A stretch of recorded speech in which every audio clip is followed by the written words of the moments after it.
maliit na sityo ng Surigao, may kubong kahoy na tahanan namin noon. Kawayan ng sahig, pawid ang bubong. Doon nagsimula ang pangarap ng isang bata. Sa likod ng bahay ang munting banyo. Paggabi, takot akong lumabas mag-isa. Lampara lang ang ilaw sa aming gabi. Minsan wala pang gas, kaya maaga ang tulog. Bagoong at tuyo ang madalas na ulam. Mais na kanin at gulay sa hapag. Pinakamasayang araw kapag may sardinas o odong na may sabaw na mainit. Sa tahanang maliit na buo ang pangarap.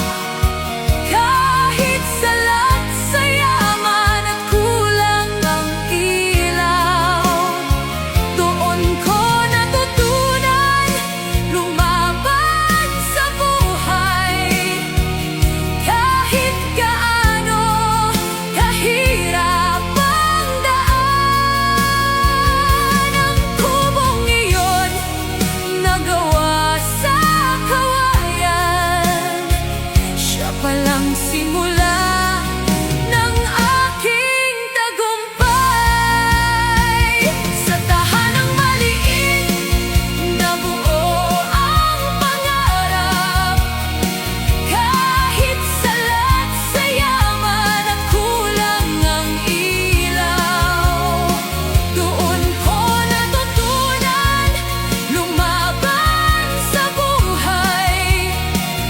Kahit gaano kahirap ang daan, ang kubong iyon nagawa sa kawayan.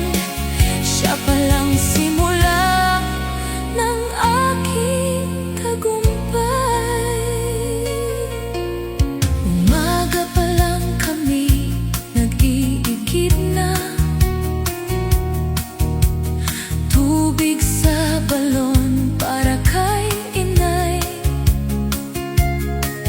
Pag-uwi sa hapon, igib na naman. Malayo ang lakad ng aming mga paa.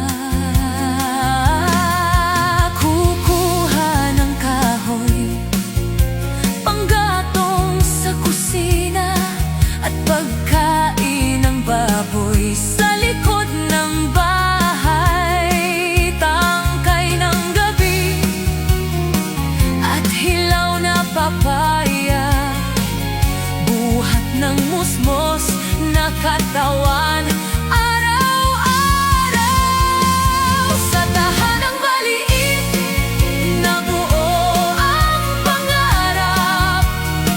Kahit salat sa yaman at kulang ang ilaw, doon ko natutunan lumaban sa buhay.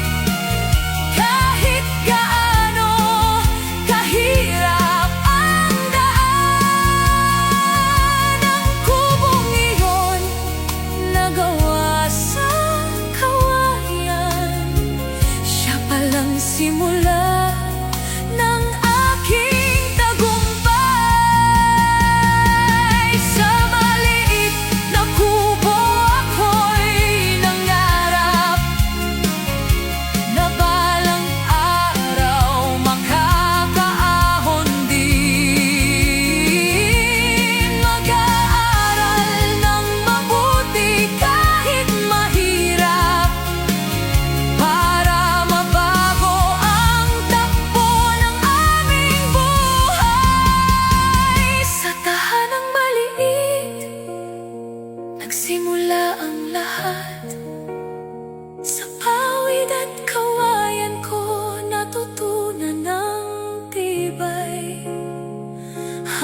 pangarap ko'y tuluyan na